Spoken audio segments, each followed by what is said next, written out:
మీ పేరు? నాగమణి అండి. పిఠాపురమే కదా. మాదండి ఇసిపిల్లి అండి. ఇసిపిల్లి. ఇక్కడ పవన్ కళ్యాణ్ గారిది ఎలా ఉంది పనితీరు? ఎలా ఉందండి? బాగానే ఉంది. పవన్ కళ్యాణ్కి ఏంటి కావాలనే కదా గెలిపించుకుంటా. ఇక్కడ పనితీరు బాగుంటుందని కావాలనే కదా ఇక్కడ గెలిపించుకున్నాం మేము. మాకు కావాలి అన్న. ఏం బాగుంది ఆయన పనితీరు? ఎలా ఉంది? సంవత్సరం దగ్గరకు అవుతుంది. రోడ్లలో ప్యాచ్లు వేయించారు. ఆడవాళ్ళకి ఏదో రక్షణ కల్పిస్తున్నారు.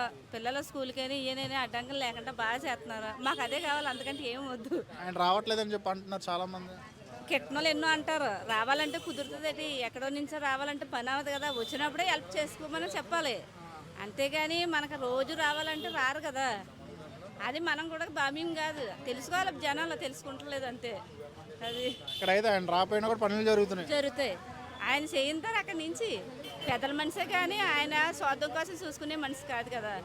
అది ఓకే అమ్మా, థ్యాంక్ యూ.